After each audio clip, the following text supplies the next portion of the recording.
సీతక్క, నువ్వు జాగ్రత్తగా మాట్లాడు. నువ్వు ఎవరితోని మాట్లాడుతున్నావో తెలుసుకొని మాట్లాడు.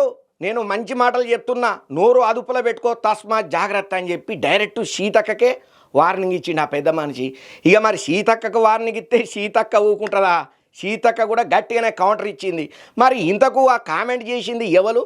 సీతక్కకు ఫైటింగ్కు దిగింది ఎవరు? వార్త తెచ్చిన కదా, పురాక చూద్దాం పాండ్రి. ఇక మిస్ వరల్డ్ కంటెస్టెంట్ల ములుగు రామప్ప దేవాలయ పర్యటనను వివాదాస్పదం చేస్తున్నటువంటి బీఆర్ఎస్ లీడర్ల మీద మంత్రి సీతక్క మస్తు గరానికి రాబట్టింది. కౌంటర్ల మీద కౌంటర్లు గట్టిగానే ఇస్తున్నది. స్వార్థ రాజకీయాల కోసం ప్రతి అంశాన్ని వక్రీకరించడం బీఆర్ఎస్ కు కొత్తేం కాదు, కామన్ అది అని గట్టిగానే గరానికి వచ్చింది. ప్రతి చిన్న విషయానికి తెలంగాణ సెంటిమెంట్ ను రుద్ది రాష్ట్ర ప్రతిష్టను జిగదార్చొద్దని చెప్పి ఒక ప్రకటన విడుదల చేసింది మంత్రి సీతక్క. హెరిటేజ్ వాక్ సక్సెస్ అవ్వడంతోనే బీఆర్ఎస్ నేతల కళ్ళల్లో నిప్పులు పోసుకుంటున్నారు.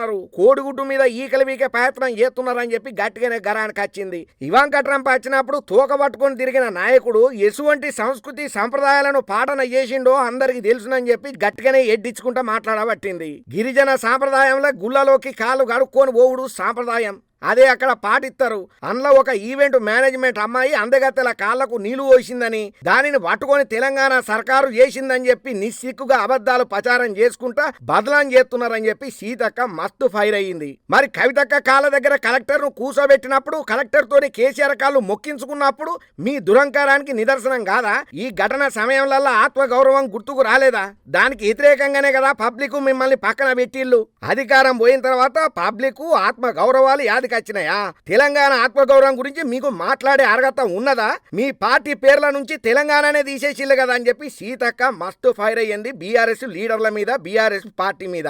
ఇక ఈ మధ్యన సవితా ఇందర్ రెడ్డి ములుగు మీద పచ్చి అబద్ధాలు మాట్లాడుతున్నదని, ఆమె మంత్రిగా ఉన్నప్పుడు ఏం మానవత్వం చూపించిందో అందరికి తెలుసునని అన్నది. వాస్తవాలు మాట్లాడాలని, అబద్ధాలకు అంబాసిడర్ గా మారొద్దని సూచనలు గట్టిగానే చేసింది. ఇక సీతక్కన్న మాట మీదనైతే పెద్ద రచ్చ గట్టిగానే నడుస్తున్నది. ఇక దీని మీద పటోళ్ళ కార్తిక్ రెడ్డి సార్ కూడా గట్టిగానే గరం అవ్వకుండా కామెంట్లు పెట్టుకుంటూ వచ్చిండు సీతక్కకు అగెనెస్ట్ గా.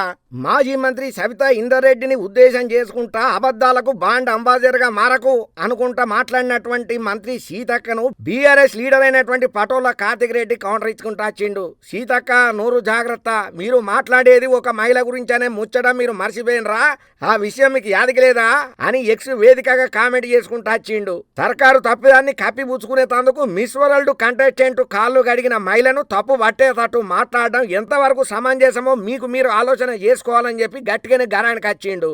ఏందో ఏమోనుల్లా ఈ అందగత్తలు హైదరాబాద్కు వచ్చి అందాల పోటీలు చేసుకునేదేందో, ఈ ఈవెంట్ గురించి ఇంత రచ్చ జరుగుడేందో, దాని మీద జరుగుతున్నటువంటి రసాభాస ఏందో ఎవరికి అర్థమైతే లేదు. అసలే ఉన్న పంచాయతీలు లొల్లులు జవడాలు తెలంగాణలో అవే సరిపోతలేదు. ఓ పక్కన ఉగ్రదాడి మూకలతోని తలమునకలైతున్నది దేశం, ఇటు పక్కన ఈ మిసు అందాల పోటీలేమో గాని పెద్ద దుమారానికే తెరలేపుతున్నది అనుకుంటే చాలా మంది రాజకీయ మేధావులు పండితులు నెత్తినోరు కొట్టుకుంటున్నారయ్యా.